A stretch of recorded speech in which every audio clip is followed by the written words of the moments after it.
आजम रजी अल्लाह ताला अन्हु की जात नजीबुत तरफ़ैन जात है। आपकी खानदान दर खानदान जो है वो मुत्तकी और परहेजगारों का गुजरा है, और आपकी नस्लें भी जो हुई है बाद में वो भी मुत्तकी और परहेजगार गुजरी है। और आज तक की सरकार गौसे आजम की करामत है कि आपका जो सिलसिला है, जिसको सिलसिला कादरिया कहा जाता है, अक्सर लोग इसमें मुत्तकी और परहेजगार हुए हैं, इसमें बड़े बड़े औलिया अल्लाह हुए हैं। इस सिलसिले में बहुत सारे सिलसिले हमारे बुजुर्गों के हैं, लेकिन सरकार गौसे आजम का जो सिलसिला है वो बड़ा तक़वा और परहेजगारी वाला सिलसिला है। इसलिए सरकार गौसे आजम की जात कोई ऐसी वैसी जात नहीं है, मुत्तकियों के इमाम वाली जात है। दीदाने मोहतरम सरकार गौसे आजम रज़ी अल्लाह ताला अन्हु के ऐसे तो बहुत सारे वाक़यात हैं, अगर आपको सुनाऊं तो बहुत लंबा वक्त जो है दरकार है। चंद बातें मैं गोश्त गुबार करके फिर अपनी बात को खत्म करूं। सैयदना गौसे आजम रज़ी अल्लाह ताला अन्हु का वाक़या तो आपने सुना ही होगा और सुनते ही रहते हैं। बचपन का वाक़या, आपकी पढ़ाई का वाक़या। आप अपने वक्त के बहुत बड़े मुफ्ती थे, आप अपने वक्त के बहुत बड़े आलिम थे, परहेजगार थे। आपकी जिंदगी का मामूल ऐसे गुजरा है कि जब आपकी वालिदा ने आपको इल्म हासिल करने के लिए अपने घर से भेजा था, उस वक्त से लेकर आखिरी वक्त सरकार गौसे आजम ने दीन की खिदमत लगातार की है। हजरत सैयदना गौसे आजम जब पढ़ने के लिए अपने घर से निकले, जब मदरसे में दाखिल हुए, मदरसे में जब पढ़ा, आलिम बने, जब अल्लाह ने आपको इल्म अता फरमाया, आप अपने वक्त के बड़े मुत्तकी और परहेजगार मुफ्ती मुहद्दिस मुफस्सिर बन गए, तो आप मुस्तफा जाने रहमत की दीन की खिदमत करने लगे। और मामूल ये था कि आपकी जब सुबह हुआ करती थी तो आप अपने मदरसे के अंदर बच्चों को फिक़ह का दर्स दिया करते थे। जब थोड़ी देर होती है नाश्ता करते, फिर जो है आराम करते, फिर उठते, फिर आके मदरसे में फलसफा और मंतिक पढ़ाते थे। फिर ज़ोहर की जब नमाज होती थी कुरान की तफसीर पढ़ाया करते थे। आपने ऐसा 40 साल तक किया है। अज़ीज़ाने मोहतरम, वक्त के बहुत बड़े मुत्तकी और परहेजगार आलिम भी थे, मुफ्ती भी थे, मुहद्दिस भी थे, मुफस्सिर भी थे। आपका कमाल ये था कि आपकी तकरीर सुन करके जो है लोग तौबा करते थे और काफिर होते थे तो ईमान लेकर के आ जाया करते थे। अज़ीज़ाने मोहतरम, हज़रत सैयदना गौसे आज़म रज़ी अल्लाह ताला अन्हु जब पढ़ लिए, जब आलिम बन गए, जब मुफ्ती बन गए, तो आप तकरीर नहीं किया करते थे, लोगों को वाज़ो नसीहत नहीं किया करते थे। एक मर्तबा आप सोए हुए थे कि आपकी किस्मत जाग उठी। सैयद आलम सल्लल्लाहु ताला अलैहि वसल्लम आपकी ख्वाब में तशरीफ लाए और फरमाया, बेटा अब्दुल कादिर, तुम तकरीर क्यों नहीं करते हो, तुम लोगों को बातें क्यों नहीं बताते हो दीन की। कहने लगे, या रसूल अल्लाह सल्लल्लाहु अलैहि वसल्लम, मैं तो अजमी हूँ और मेरे जबान में वो फसाहत और बलागत नहीं है कि मैं जो है लोगों को समझा सकूं। या रसूल अल्लाह, मैं तो आजम का रहने वाला हूँ और फसाहत और बलागत मेरी जबान में उतनी है नहीं। अल्लाह के रसूल सल्लल्लाहु अलैहि वसल्लम फरमाते हैं कि अपना मुंह खोलो। सरकार गौसे आज़म अपना मुंह खोलते हैं तो सरकार दो आलम सल्लल्लाहु अलैहि वसल्लम अपने मुंह से लोहाब दहन निकालते हैं और 7 मरतबा सैयदना गौसे आज़म के मुंह में डालते हैं और कहते हैं, बेटा तुमने जो है अब तकरीर करना जाकर के। एक दिन गुजरता है, फिर दूसरे दिन हजरत अली रज़ी अल्लाह ताला ख्वाब में आते हैं, कहते हैं, बेटा अब्दुल कादिर, तुम तकरीर क्यों नहीं करते। फरमाने लगे कि जद्दे करीम, मैं अजमी हूं और इतनी फसाद और बलागत मेरे पास नहीं है। कल रसूलुल्लाह मेरे ख्वाब में आए थे और जो है मुझे वाज़ो नसीहत कहने के लिए आपने तलकीन की। हजरत अली फरमाते हैं, बेटा अब्दुल कादिर अपना मुंह खोल। हजरत सैयदना अब्दुल कादिर जिलानी अलैहि रहमतुल्लाह अपने मुंह को खोलते हैं।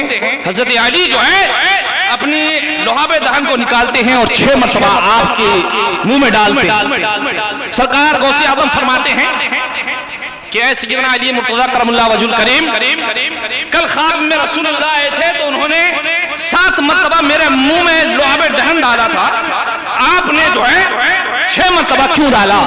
हज़रत अली फरमाने लगे, बेटा अब्दुल कादिर वो रसूलुल्लाह है, मैं क्या उनकी बराबरी कर सकता हूँ, वो अल्लाह के रसूल है, मैं उनका उम्मती हूँ। मैं क्या उनकी बराबरी कर सकता हूँ। आज दुनिया जो है रसूलुल्लाह को माज़अल्लाह अपना बड़ा भाई की तरह कहती है, माज़अल्लाह रब्बिल आलमीन। जो बदअकीदा लोग हैं वो रसूलुल्लाह को अपना बड़ा भाई समझते हैं, माज़अल्लाह। हज़रत अली देखो, उनका किरदार देखो, क्या कह रहे हैं, उनकी जात क्या कह रही है। ये तो सरकार गौसे आजम को अल्लाह की तरफ से इनाम मिला कि आप रसूलुल्लाह के खानदान से। अज़ीज़ान मोहतरम, जब सरकार गौसे आजम सुबह को उठे और तकरीर करने के लिए मस्जिद में बैठे, तो आपकी जो मस्जिद थी मोहल्ले की, वो छोटी सी मस्जिद थी। जब आपने तकरीर करना शुरू की, अल्लाह ने आपकी जबान में वो तासीर अता फरमाई कि आपके जबान मुबारक से जो लफ्ज निकलते थे, लोगों के दिलों पर इस तरह बैठ जाते थे कि गुनाहगार लोग जो है तौबा, गुनाहों से तौबा कर लिया करते थे। आपकी मस्जिद में जो है जगह मिलने नहीं लगी, तो आप जो है शहर की बड़ी मस्जिद में गए, फिर वहां तकरीर की, तो जो है वहां पर भी जो है मजमा जो है बहुत कसीर तादाद में होने लगा। आप शहर की जामा मस्जिद में गए, वहां पर भी जगह जो है नहीं मिल पाई, तो आप जो है शहर के बाहर ईदगाह में जाकर के वाज किया करते थे। आपके एक वक्त की मजलिस में 70,000 लोग हुआ। हज़रत सैयदना गौसे आज़म रज़ियल्लाहु ताला अन्हु को अल्लाह ने ये भी करामत अता फरमाई थी कि जब आप तकरीर करते थे तो उस जमाने में ये लाउड स्पीकर वगैरह तो था नहीं, लेकिन करामत आपकी ये थी कि आप 70,000 के मजमे को खिताब करते थे, तो हर शख्स ऐसा समझता था जैसे सरकार गौसे आज़म मेरे सामने बैठे हुए और तकरीर कर रहे हैं। अज़ीज़ान मोहतरम, आप जो है दिन में दर्स दिया करते थे, फिक़ह पढ़ाया करते थे, तफसीर पढ़ाया करते थे, और जब रात होती थी तो हफ्ते में 3 दिन जो है आप तकरीर किया करते थे। ये आपकी जिंदगी का मामूल गुजरा है और ऐसा मामला आपका 40 साल तक जारी रहा। अज़ीज़ान मोहतरम, सरकार गौसे आज़म अल्लाह तबारक व तआला के वो वली हैं, वो बाकरामत वली हैं कि आपकी ज़बान से जो निकल जाता था वो हो जाया करता था। अल्लाह ने आपको वो ताकत दी थी। अल्लाह के इस महबूब बंदे महबूब सुबहानी की बारगाह में जो भी आता वो फैज़याब होता था, मायूस नहीं लौट करके जाया करता था। ऐसे ही एक मर्तबा आपकी बात जब आपका चर्चा हो गया दुनिया में, जब शोरा होने लगा, तो एक चोर आपकी बारगाह में आ गया, पहुंच गया। आप अपने दयार में, अपने मोहल्ले में जो है, जो मोहल्ला है वहीं मदरसा, आपकी खानका थी, मदरसा था, वहीं पढ़ाते थे, बाबू सलाम कहा जाता था उसको, तो और कुछ नाम था उसको मैं जहन में नहीं आ रहा। वहां रह करके आप जो है बच्चों को पढ़ाया करते थे। उसी जमाने में एक चोर आ गया और कहने लगा कि ए अब्दुल कादिर जिलानी, मैं आपसे बैत लेना चाहता हूं, मुरीद होना चाहता हूं। आपने फरमाया ठीक है, अपना हाथ आगे बढ़ाओ। कहा कि मेरी 2 शर्तें हैं जब आप हाथ आगे बढ़ाऊंगा। सरकार गौसे आज़म फरमाने लगी, फरमाओ क्या तुम्हारी जो 2 शर्तें हैं, कौन सी ऐसी शर्तें हैं? वो कहने लगा, शेख अब्दुल कादिर जिलानी, मैं चोर हूं, चोरी करता हूं, आपसे मुरीद होना चाहता हूं, लेकिन चोरी नहीं करो, छोड़ूंगा। और कहा कि देखो अब्दुल कादिर जिलानी, मैं मुसलमान हूं लेकिन नमाज नहीं पढ़ता, तो मैं नमाज नहीं पढ़ूंगा। सरकार गौसे आज़म फरमाते हैं कि चला जा, ये दोनों शर्तें तेरी शरीयत के खिलाफ है, मैं तुझे जो है अपना मुरीद बनाने के लिए तैयार नहीं। ये पीर हैं, ये शेख हैं, इन्हें कहते हैं शेख। आज का पीरों का हाल तो देखो जरा, क्या हाल है कि मुरीद होने के लिए लोग पास में आया करते थे, लेकिन आज का दौर ऐसा हो गया है कि पीर मुरीदों के पास में जा रहे हैं मुरीद करने के लिए। इतनी जो है मामला तो खराब हो चुके हैं इस लाइन में, इस मामले में।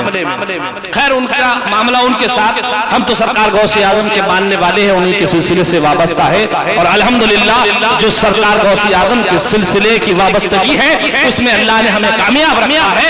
हमारे इमाम को मुत्तकियों का इमाम बना दिया है। मेरे सरकार आला ने कहा है गौसे आज़म इमाम अज़ीज़ान मोहतरम, सरकार गौसे आज़म जब वो कहने लगा तो आपने कहा कि नहीं, मैं तुझे मुरीद नहीं कर सकता हूँ। बहुत इसरार किया कि कहा सरकार आपकी बारगाह में जो लोग आते हैं वो फैज़याब होते हैं, मैं भी आया हूँ, मैं भी कुछ फैजियाब हो जाऊं, लेकिन ये दो काम छोड़ करके मैं से आप कोई भी काम ले सकते हैं। सरकार गौसे आजम ने फरमाया कि नहीं, मैं तुझको मुरीद नहीं कर सकता। बहुत उसने इसरार किया, तो कहा कि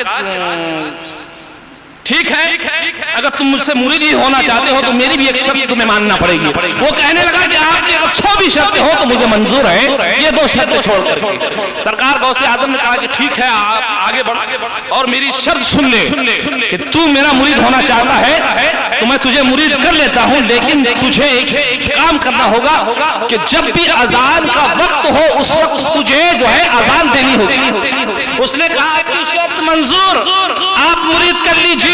सरकार गौसे आजम के हाथ में हाथ दिया, आपने उसे मुरीद किया, वो वहां से चला, घर पर पहुंचा। अब घर पर पहुंचा तो जब भी घर से बाहर निकलने का इरादा करता तो अजान का वक्त हो जाता, तो अजान देना शुरू कर दिया घर में। घर वालों ने जब सुना तो बीवी कहने लगी कि साहब आप क्यों ऐसा हाथ धो करके अजान के पीछे पड़े हैं, नमाज तो पढ़ते नहीं, लेकिन बार बार अजान जब अजान हो रही, जब अजान दे रहे। कहा मैंने सैयदना अब्दुल कादिर जीलानी से वादा करके आया हूं, उनका मुरीद हो गया हूं मैं।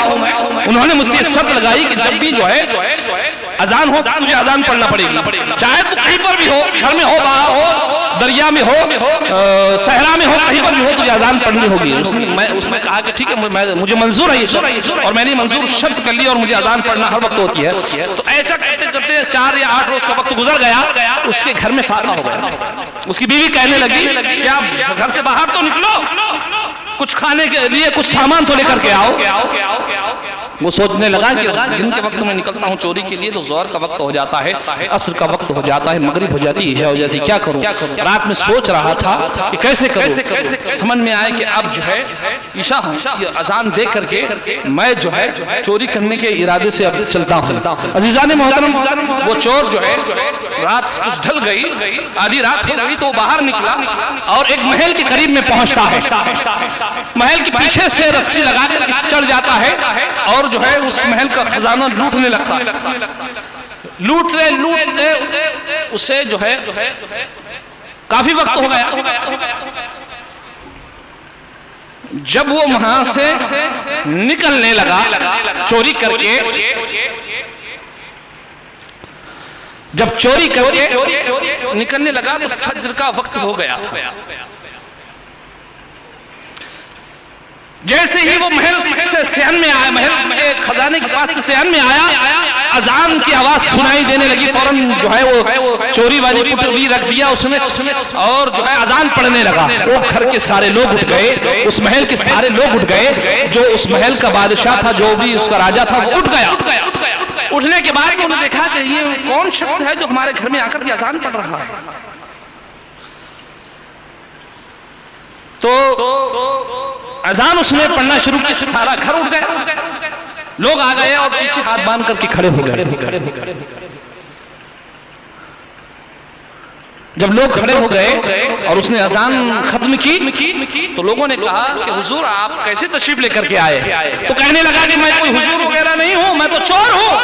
अरे कहा आप अल्लाह के वली हैं, आप कैसे चोर हो सकते, हमारे घर में आप आए, आपकी बड़ी मेहरबानी हो गई है, आप अल्लाह के वली हैं। कहा मैं कोई वली नहीं हूं, मैं तो चोर हूं, देखो मैं चोरी करने के लिए आया था तुम्हारे घर में। कहा कि अल्लाह के वली ऐसे ही हुआ करते हैं जो अपने आप को छुपाया करते हैं, अपनी विलायत को जो है दिखाया नहीं करते, अपने वली होने को बताया नहीं करते, आप तो वली हैं। वो कहने लगा कि भाई देखो ये इसके अंदर सोना और जेवरात है, मैंने आपके घर से चुराया है। सैयदना सरकार गौसे आजम रज़ियल्लाहु ताला अन्हु उसी के मामले को बैठे बैठे अपनी खानकाह में मदरसे में देख रहे थे। आपके शागिर्द आपके पास में बैठे हुए थे। मामूल ये था कि सरकार गौसे आजम सुबह उठ जाया करते थे और बच्चों को पढ़ाया करते थे। सरकार गौसे आजम ने फरमाने लगे कि वो फंस गया वो। तो शागिर्दों ने कहा हज़रत कौन फंस गया, यहाँ तो कोई नजर नहीं आ रहा, सब बच्चे बैठे हुए हैं। कहा कि वो कल जो चोर आया था ना मुरीद होने के लिए, वो फंस गया। फरमाने लगी कैसी बात है। सरकार गौसे आजम सारा हाल उसका देख रहे हैं। वो चोरी करके वहां खड़ा हुआ है उस महल के आंगन में, उस घर के आंगन में। लोग कहने लगे कि हजरत हम तकबीर पढ़े और नमाज शुरू करें। वो कहने लगा कि भाई मैं चोर हूं और मैं कोई नमाज नहीं पढ़ाता। कहा आपको नमाज पढ़ा करके ही जाना होगा। वो घर वाले छोड़ने नहीं लगे, उन्होंने नमाज पढ़ी, फिर जो है तकबीर कही, उन्होंने हजरत ने नमाज पढ़ाई, चोर हजरत ने, और नमाज होने के बाद में जब उठे तो वहीं से कहने लगे, अब्दुल कादिर जिलानी मैं मान गया तुमको, जब तुमने मुझको जो है अपना हाथ दिया है तो मुझे जो है जहन्नम से निकाल कर रास्ता जन्नत दिखा दिया है। अजीजान मोहतरम, तो ये सरकार गौसे आजम की जात है, और वो जात ऐसी जात है कि जिनके हाथ में हाथ दुनिया वाले देते हैं वो दुनिया में भी कामयाब हो जाते हैं और आखिरत में भी कामयाब हो जाते हैं।